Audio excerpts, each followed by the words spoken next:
This next song's called Tattoo. It's brand new. I want to dedicate it to our ex-drummer who can't be here today.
Just like you've been there, got the tattoo. Your heart is black and blue, some good karma's offered you.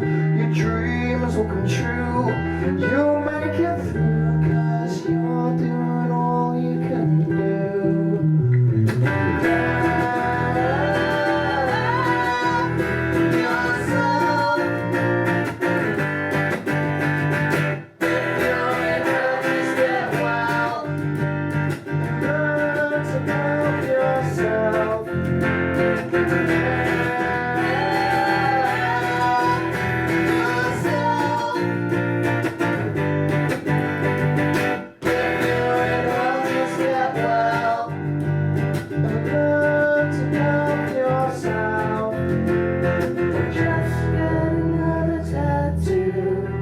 Let's go.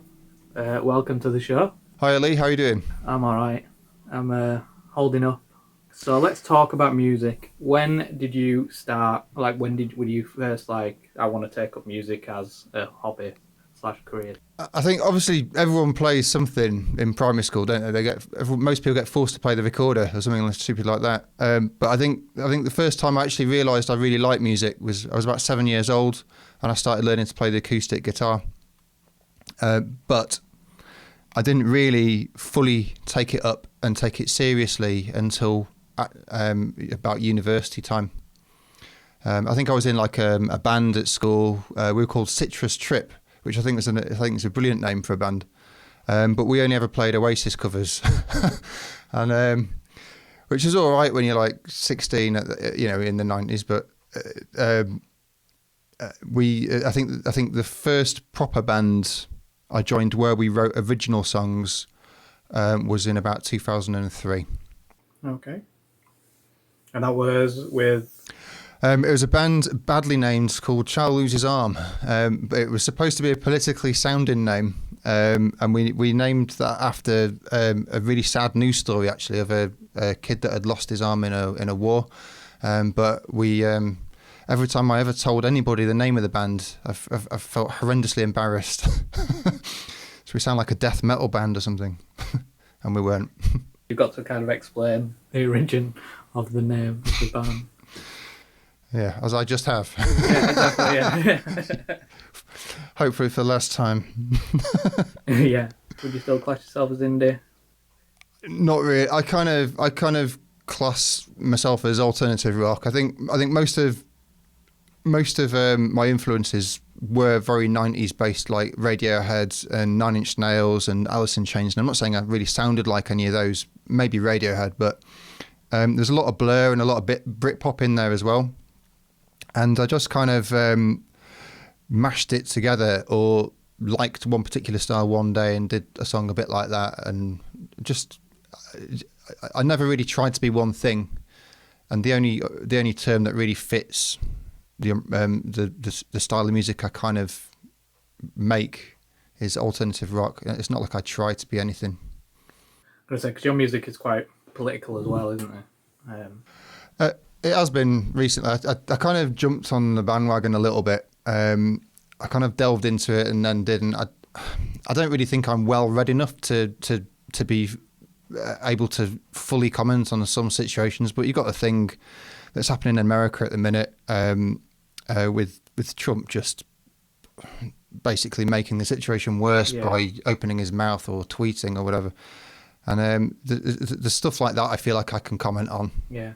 and I sometimes do that in songs. Yeah, because you've got a song, Piggy's Farm. Is that the one in Backstrom? No, it's not actually. Piggy's Farm was it was a bit of a mix of stuff. It was mostly a frustration of looking at society. I started off writing a poem about walking through Leeds on a Saturday night and just seeing everyone absolutely pissed up, and just everyone seemed, not everyone, but like to me, in my frame of mind at the time, it seemed like people were looking for fights or just not behaving in very nice ways. I don't mind being. I love getting pissed. Or used to. I don't drink anymore, but I'm not against drinking. But I just I started writing this poem about drinking, and it was kind of. It started off as a bit of a rant, but then it turned more of an inward rant when I realised actually I was more frustrated at myself with my own drinking was too much. So it's actually an anti-drinking song underneath, but it's also an anti-debt song, and talking about the kind of level of debt I got myself into with it. It's a very personal song, really. Yeah, it is. Like I do the same drink-wise. Like my girlfriend's always on me to like cut down or try and spend less. But it tastes so nice. Well, that's my argument. I've just been to the bottle shops reopened yesterday, so I've gone in today and I've bought like 5 cans of nice beer. That's all right. It's a Saturday.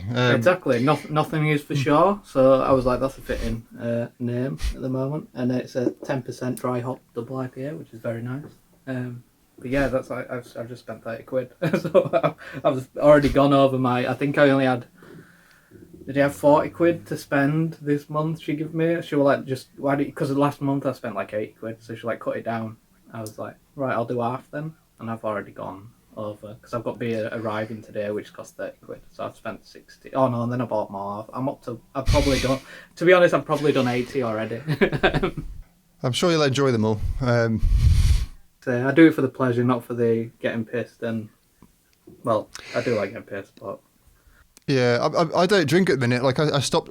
My last drink was in January. Really? Well, I've not had any since. But you know, when I did used to drink, I used to really love the ales, the kind of stuff that you like to drink as well. I love my IPAs; they're really tasty. You know, just thinking about it now is kind of. You've got that flavour. Sorry about that. No, don't apologise. It was a decision for productivity, really. I realised I wasn't doing any music, and I wasn't functioning. I was functioning all right at work, but I wasn't functioning as well as I should have been. And I just made a decision to kind of cut it out, just to give my body a break from it for a bit. Don't know how long I'm going to go on for, but I'm not asked about it at the minute. I can quite happily sit here and watch you drink a beer and be fine, so don't worry about that. Yeah, I'd be agitated me because I have gone 6 days, which is good. Oh, yeah. Yeah, good for me. But then it got to that 6th day, and I was even day 2. I was like, I really need a beer. But I got to 6 days, and I was like, right, I'm going to treat myself with beers now. I think it's quite hard as well if you're on a lockdown, and it's a bit like a massive lock-in.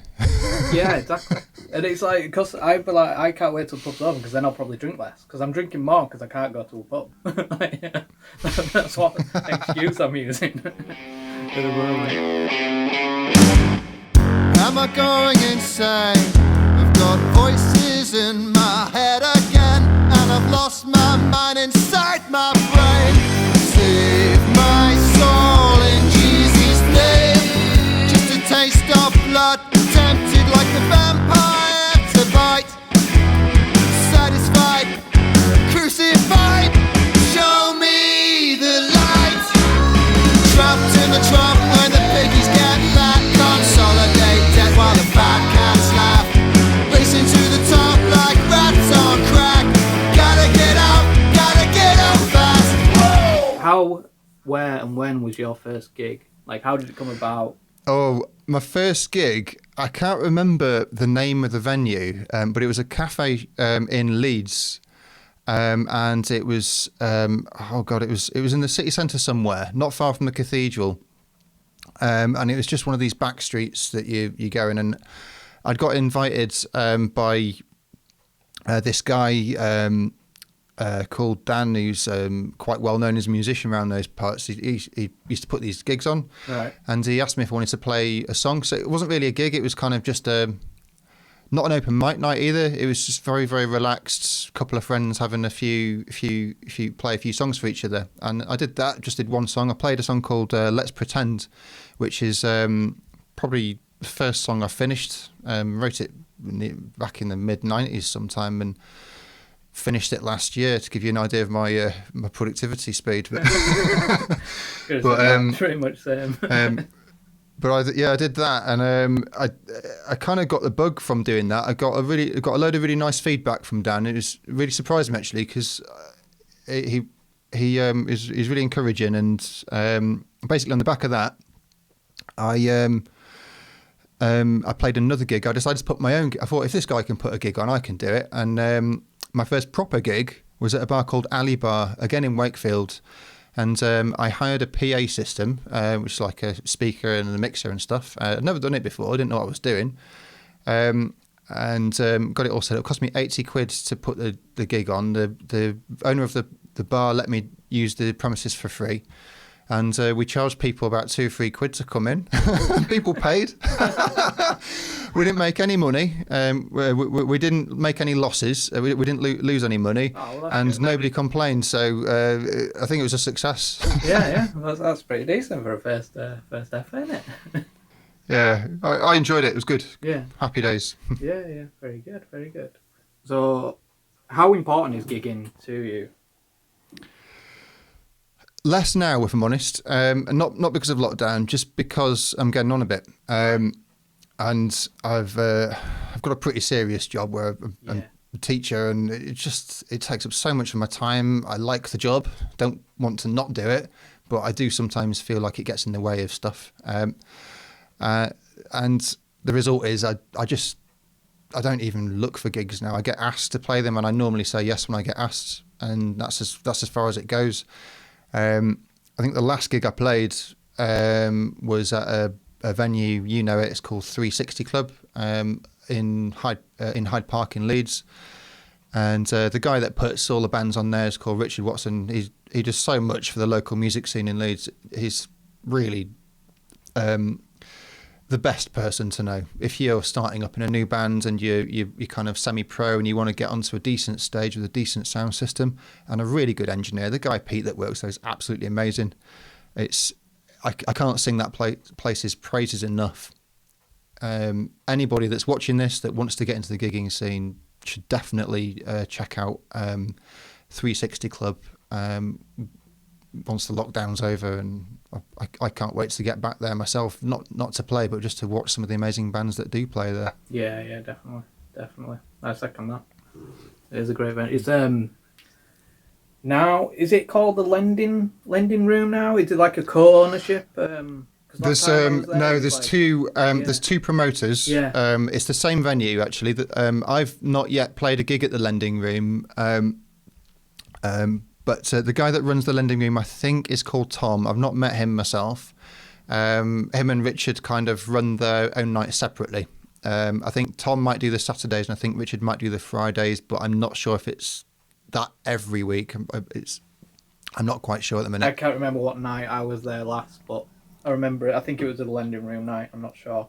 So I just remember seeing lending room, and I was like, I thought this was 360. When did this happen? Yeah, the venue's called the Lending Room, but the night that Richard runs is called 360 Club. Yeah, because he used to have that back in the day at Hi-Fi, I think it is now, isn't it? I don't think I've played a gig in Hi-Fi Club, but it's a cracking venue. It's something that I would like to do actually before I kind of hang up my guitar or whatever you do when you stop doing that thing. You considering hanging up your guitar? I don't know. It's sat to my right down here actually. My Strat. Let's get it. I was given this. This is my This is my love, and I was given it by Shanine's dad, Chris Dawkins. He's he's very modest about this, but he's a very prestigious guitar player on the scene. He played on I think Smoker's Delight, Nightmares on Wax album in the 90s, which is a fairly well known piece of work. I think he's played on the Ocean's 11 soundtrack as well, I believe. I think I was talking to him the other day, and he said his mate was taking the mickey out of him because he said he wanted to make it as a musician. And about 10 years, it might have been 10 years later, he rings up his mate, goes, "Guess where I am?" He's like, "Where?" He says, "Oh, I'm just in the States. I'm recording some guitar for Ocean's 11." I think. He gave me that guitar, so it's a really special instrument for me, and I always try and play it when I can. Okay, it's got a history. It's got some meaning behind this, not just a guitar. That's right. It was my 40th birthday a while ago, a couple of years ago, and I got for that my mum gave me my dad's because my dad sadly passed away about over 10 years ago. Yeah. And he gave me. My mum gave me, sort of on his behalf, his old guitar, which has also got quite a history as well. I think it's only been gigged once by me, so that stays in the box a lot. Sometimes comes out. Yeah. The sentimental. Did he used to be in a band? I think my dad was in a band. I could never get any information from him about it. I think, knowing my dad, he probably jumped in a room with some of his mates and made some noise once. Right. And my dad was actually the main inspiration, to be honest with you, for me picking up the guitar in the first place. But his taste in music, I could relate to quite a lot of it. Right. He really liked the Beatles. He had a load of Rolling Stones records, which I've yet to delve into fully. I think that's a band that I should really listen to a lot more. He was a big Dire Straits fan. I love Dire Straits. That's a great example of a front man that plays the Strat well. Mark Knopfler, fantastic guitar player. Just I don't know where I was going with this, but I love my dad. I miss him a lot, and playing the guitar, I feel like I'm connecting to him somehow when I do that. So I can't see myself hanging it up forever. No, that's good. She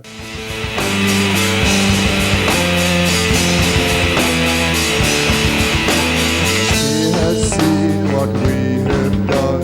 We have shot her only son. We have seen what we've become. A web of lies we have spun. She captures the warm inside her womb. Now this will be our tomb. Once held there, now invested. Ah, beautiful tomb.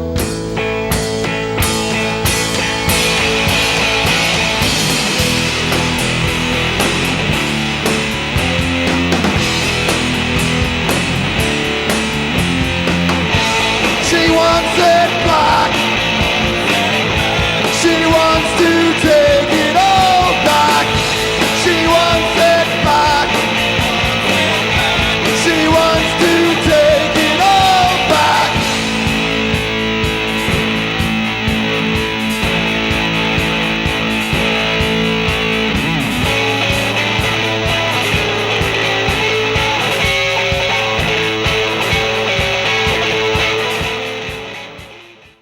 What is your favourite or most memorable gig? I'll keep this one short. My favourite gig was at Carpe Diem, and you were there. You were filming it, but I can remember I was playing with a band called Ether. I think we might have called ourselves Ether 5 at the time, even though there were only 4 of us. There were 4 of us, and then one guy left, so there was only 4. I think on the very first song, I broke a string, and you can see the bass player wet himself laughing. Ollie, who's called, one of the best bass players I've ever had the pleasure of jamming with. Lead guitarist Martin was a really dear friend of mine who's kind of gone AWOL at the minute. If you kind of wouldn't mind getting back in touch with him, really. But he puts on this stupid hat, and you can hear the crowd kind of reacting to him putting the hat on, and he looks really delighted that he's made loads of people laugh. It's just really good vibe. Yeah, good. Really good Honestly, vibe. I remember, I think I was pretty pissed at that gig. It's focused, I think. Most of the footage is in focus. He did all right. But you were hammered. I think it was that day I'd been out bowling with my dad and his mates, and we started drinking at probably a stupid o'clock. Like, I think we got breakfast in spoons, and then they went over to the bowling alley, and then we were getting pictures of beer, and then I was like, I really need to go because I've got a gig to film tonight. And then just more beer kept coming and coming, and then I remember getting home, somebody give me a lift to the gig, and then I just remember being present. You filmed it, Yeah. and it was wonderful, that gig. There were so many people turned up and that was the Yeah, great I thing remember about it being pretty Carpe, full. which is sadly shut now. It's it's free to go in there. They never Yeah. charged in. There was always a band playing right on one end, and the bar's really long, so you had this band here, and then the long bar across the front where everyone's leaning, ordering beers. Yeah. And the music just goes across everybody while they're ordering the beer, right down to the bottom of the room where the pool tables were. Where It was so good. Yeah, it was. I used to love that place. That is probably one of my favourite venues, because I think that's where I started filming. Like, film one of your early gigs. I remember. I think I filmed Rory Hall there, or I saw one of his gigs there. Early on. Oh, Rory, he's from Castleford, isn't he? Yeah, I know. he's I based in think Cats at the moment, he's yeah. so. Oh man, that guy is so talented. I have to go and see him play soon. It's been a while. Material is amazing. I've just heard some of his new stuff that he hasn't put out yet, and it's great. Yeah, he used to. The last time I saw him, he was working in. I think it's called Black Flag Studios in Castleford, and he was sort of working behind there. And he started off just as a part-time job, kind of booking in the bands and making sure all the rooms were set up. And I think somehow he mentioned something about taking it over. I can't remember the details of it, but I think it became Braveface Studios. Right, is that what happened? Well, the guy is very talented, and I think that he should definitely be making music and doing that and making money off it. I don't know. It's not very easy to make money out of music these days at the minute, but I think the way I look at that is I do it because I love it, and I don't mind putting the time in. I think when I released Piggy's Farm last year, the EP, it cost me about, not including purchasing equipment and all the instruments and the recording equipment that I used, because I recorded it mostly myself and produced it mostly myself. We got right to the end, and I wasn't happy with how the vocals were going, so I decided to recruit a guy called Darius Kiani as a producer, and I met him while playing a gig. Actually, he was doing the sound for me, and I asked him if about what he did for a living, and he said he does some producing, and we got chatting, and then about a month later I decided to call him up and ask him if he'd be interested in mixing and mastering the work I'd done and also recording the vocals for me. And we did that. We got it done in about, I think we did it in a day. I can't remember now, it might have been either a day or 2 days, I can't remember, but we laid the vocal tracks down, then I just left it with him, and then he mixed it and produced it. I think in total it cost me about 300 quid, and the money I've made back on the sales and streams is about £10. So you don't make money, but I didn't promote it. I wasn't bothered about making money. I just wanted to do it. Yeah, I remember in early days, like, we was discussing making a music video, weren't we? And I think at that point you was like, I'm probably going to put it out for free anyway. You weren't sure what you was going to do with it. I remember back then you were just like, I might put it out for free. I don't really know yet. I kind of wanted to do that. I wanted to go through the whole process first, and I wanted to keep the money element of all of it out of the equation, so I could focus on the creativity and the productivity, and just make sure that I got done what I wanted to do without worrying about making a loss or whatever. I wanted to see what the process was. And the next thing I'm going to do is I'm going to be working on a song called Big Man, which has been written for a while. Actually, it's the lyrics were finished ages ago, but the style of the song keeps changing. Like I've moved into kind of a slightly more electronic kind of style at the moment, which makes it very difficult to perform live with. When I perform live, it's normally with an acoustic guitar, but actually what I prefer to do is actually sit at home and record and use my synthesizers and lay some electric guitar on it and put some drum beats to it and try and get something that sounds a little bit different. One inspiration for that is an artist called Look Mum No Computer, where the idea this guy just uses loads of analog and retro synths, and he's mental. He's so good. I don't know this guy at all personally, but I listen to the stuff he's produced on Spotify, and I've seen a couple of his live shows during the lockdown. He's absolutely crazy. You've got to check him out. Look Mum No Computer, really, really cool. That's the kind of vibe I kind of like at the minute. It's a bit like the more electronic-y Blur stuff, or maybe a bit of Gorillaz. I think he does sound a little bit like Damon Albarn as well when he's singing, so that's probably why I like it. Oh, very good. I'll definitely check that out.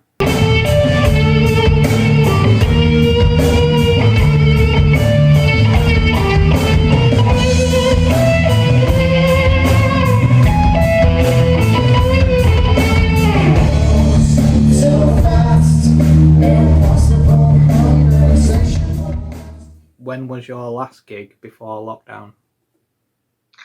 My last gig, I think I've played so many gigs at 360 Club the last couple of years, because like I say, I'm just quite lazy. I don't look for gigs. If I was to write all my gigs down in a list and let you look through it, you'd just see the majority of them are at 360 Club. To the point where I probably don't have to tell people if I have a gig, they probably just turn up at the right venue without being told where it is. But yeah, it was at 360 Club, and it was on Valentine's Day. So I decided to do an anti-Valentine's Day gig, which was kind of cool. I had some really good ideas for it. I didn't manage to execute them all, but I thought it went well. Yeah, did okay with it. So what were your ideas behind the anti-Valentine? I really wanted to do what I started trying to do was mix some visuals on the projector behind me while playing songs, and my ultimate goal at some point is to try and sync video with a live performance, which would probably mean I'd have to play to a click track that the audience aren't aware of to make sure that the video changes at the right time, that sort of thing. But that was my idea. But I think I need to be realistic. If I've got a full-time job, Yeah, I'm going to say that's going to take some effort to get that. Yeah, it may be something for the future. I don't know, or maybe it could be some kind of project I help on with another artist that needs a bit of technical help with. I don't know. I think it'd be something cool to do, and I've seen a couple of people pull it off. Namely, a band called Alfie that I caught in Scotland a number of years ago. They were fantastic, where their performance was synced up with video. Muse have done it, and I think Flaming Lips have done it as well at other gigs.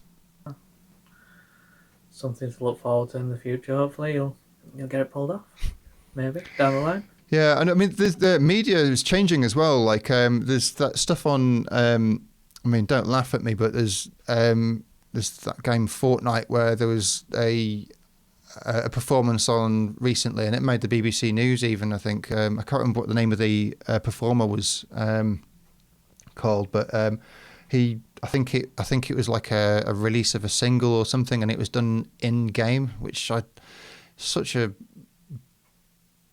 strange medium to use to release music, but also interesting at the same time. And yeah, it breaks barriers, doesn't it? It actually changes the format. It changes the format, but I think I don't know how you measure the success of it. I think it was well attended. I think I don't know what the figures were, but it might be worth looking at. What I want to do, another thing I want to do is what I studied at university was computer games design, and I kind of neglected this path for quite a while. I did other stuff with my life, but somehow I've come full circle, and I now teach computer game design. So I've started doing more of that. I've created a new project. I'm going to keep Newts as music, but I've also created a new project which hopefully you'll hear more of in the future. And my plan for that is to incorporate some musical elements into it as well. A little bit like what was done with Undertale, where the developer created the whole of the game himself, including all the music, and the music is absolutely beautiful. It's all 8-bit retro style stuff, and it's kind of stuff that I love. Kind of want to do something like that just for fun. So yeah, that too. Don't want you to go.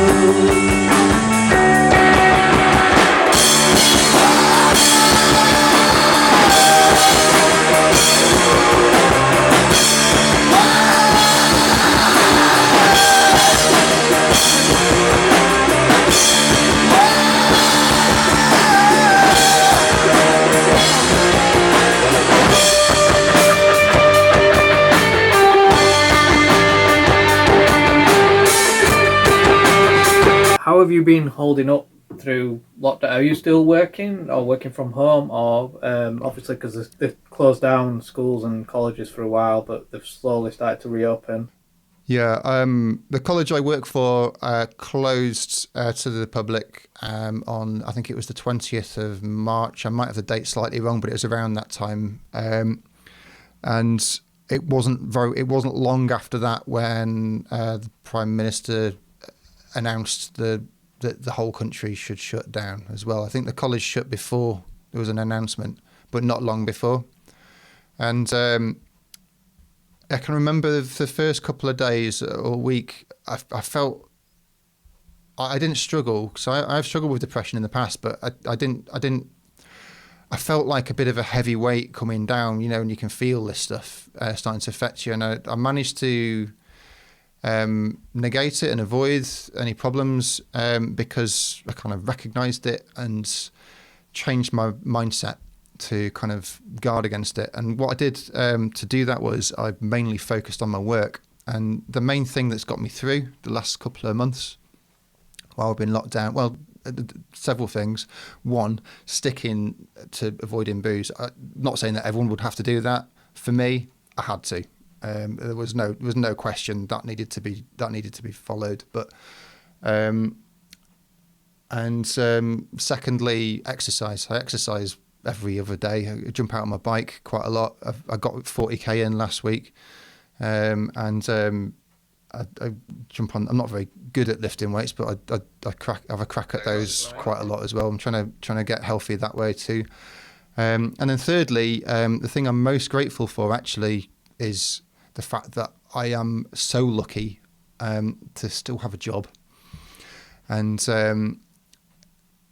even though my job has been really difficult and lots of long hours, a couple of weeks ago I did something ridiculous like 9 a.m. till 5 a.m. shift, just because there was so much marking and so much stuff needed doing, and partly my fault from putting some things off for so long. But I've worked absolutely tirelessly, like a lot of teachers have during the lockdown period. And I think we've realised that we've got, we're sat at home, we're working remotely, we're not putting ourselves physically in danger like a lot of the NHS staff are doing, and a lot of the people that work, like yourself, that work in retail. These are the real heroes that are kind of helping the country stick together and get through this. But I did realise I had a small role to play in trying to maintain some level of normality in other people's lives, my students that I care very deeply about. And I think some of them have struggled. Probably some struggled more than I know about. But just being there and doing my best to help people get through the year and get their qualifications and hopefully get to university or wherever they're going. That's helped me get through, and I've talked about that quite a lot now. It is basically been my main focus for the last 2 months. I've hardly thought about music even. But it's good though, because you're not thinking about yourself, like you're thinking about others and helping, and that's what this situation has kind of brought people together in, where we're not. Oh, there is some people who just don't care, but like there's a lot of people who are just like, well, it's not about me, it's about helping everyone else. If everyone else is all right, then I'll be all right. It's a bit of both. I think it's important to look after yourself as well. My wife didn't tell me off, but she kind of alluded to the fact that I was working too much, and she said her employer basically instruct their staff to take a break every hour when they're working at home. They're basically told. She works for the council, I think, somewhere. Told to have a break 5-10 minutes every hour and make sure that they're doing whatever they need to do to make sure that their stress levels are kept to reasonable levels. I tend to go a bit too full on sometimes, but a 9 a.m. until 5 a.m. shift is a bit full on. Yeah, I'm not doing that again. That was too much. We are just slaves, growing old in the cold of a hold, and we try to save, but we're sold. All the gold, banks have stolen to control and dominate, they separate, segregate, isolate. Until we trust no one, we have to save our home and our bones before they are broken. Have you got a gig lined up? You kind of say like, unless somebody tells you to gig, you don't really go looking for it. Have you had to cancel any gigs that were lined up during lockdown? I did actually. I got asked to play. I think it was sometime in March. It was before the lockdown had been enforced by the government, but it was around the time when I knew the college was going to shut. I think it might have even been the 20th, and this is the last day of college. I just thought, I can't handle this. I've got too much on with my life at the minute. I had to politely decline that one, but it wasn't cancelled. I was asked to fill in for someone else that couldn't do it, and I really wanted to help the promoter out, but I just, for me, it wasn't right at that time, and I'm hoping that they'll get back in touch once the lockdown's over and we can sort something else out. Yeah, when we get back in there and stuff. When do you think that will be? I don't know. I don't know very much about these things. I've been following the news. I've limited the amount of time I do spend looking at the news, just for my own sanity. I look at the BBC. I look at the Guardian, and I also look at the worldometer.info website to check the stats, just to see whether the rates are the infection rates are dropping and stuff like that. And it looks like we're still dropping in terms of how it's affecting people. But I think the way the government is going, if they've made a mistake, which I can't comment on whether they have or they haven't, but if they have, which it could be likely, we might see a second peak, and it could be that we end up all locked down again by August time. Hopefully not. I'm hoping the summer just kills off the virus, and wouldn't it be nice if we suddenly found out that we've all actually had it and we're all immune to it somehow? A beautiful thing, if that happened. But yeah, it's a crazy time. I personally think they might be reopening things a little bit too early. But like, who am I to say? I'm not in their position. I don't know what. You've got control over what you do with your life still. Whether even if the government say you can now do this, you can now do that. I mean, I'm in a very fortunate situation in that I have very little responsibilities other than my job. I don't have any kids to worry about. Some people have been working from home while educating their kids. I don't know how they do it. So I've really had it quite easy compared to a lot of people. But things that I have control of are if I'm called to go back into work, that's fine. I'll do it. I'll wear the PPE or whatever I'm supposed to.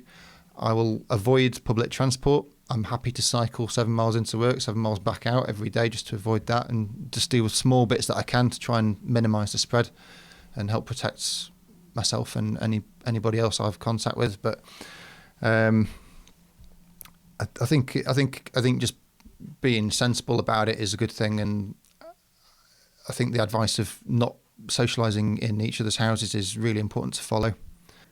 Definitely. Right, final thing. What are you going to play us out with? I mentioned it earlier. It's a new song that I've been working on called Big Man. And when I say working on it, it's been in the pipeline for a while. There's a couple of demos out already with it semi-finished. I wrote it with two guys that I was in a band with, very close to them both. One called Andrew Budby. Shout out to Buddha, who's one of the most fun musicians I've ever had the pleasure of being in a band with. He's a fantastic drummer, absolutely crazy, and he's helped me out loads of times as well with the new stuff when I've been musicians down. Another shout out to Leon Spencer, who was I think the first lead guitarist I ever had the pleasure of working with, and probably the best. And I'm not just saying that, is technically so gifted on the guitar, and really creative, really into his electronic stuff as well. We keep sending stuff we're working on backwards and forwards to each other. He's kind of working on his own things as well at the minute, and I think it's going to be interesting trying to take this song that originated in a jam room as a proper rock song, and I'm kind of crafting it and making it more electronic and a little bit different to the version that they may know. So I'm hoping that they approve of what I've done. Having said all that, what I'm going to play for you today is that song, but I'm going to actually do an acoustic version of it.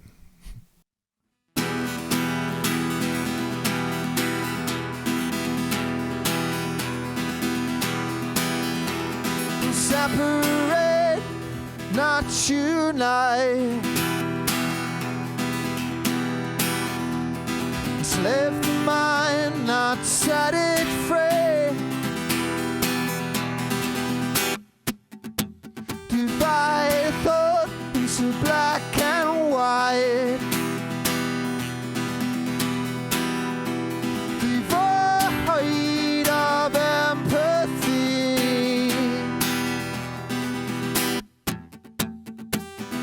Here comes the big man, come to shake you by the hand. Don't follow the crowd, let him push you around. For crying out loud, who's the big man now?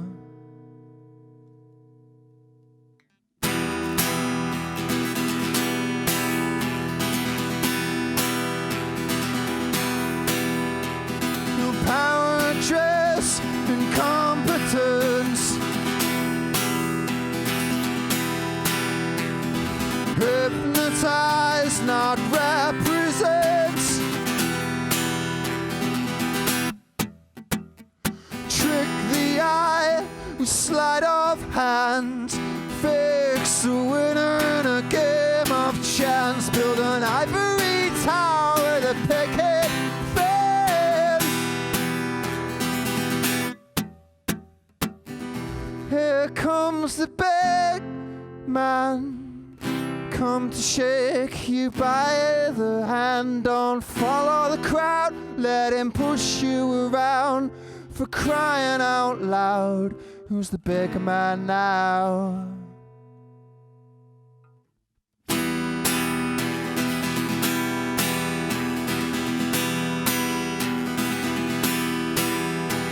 Who hasn't laid with dissonance? Inside head like the Ku Klux Klan. Dictate with impotence, start a war and say it wasn't self-defense. Over and time again. Here comes the big man, come to shake you by the hand. Don't follow the crowd, let him push you around. For crying out loud, who's a big man now? Here comes the big man, come to shake you by the hand. Don't follow the crowd, let him push you around.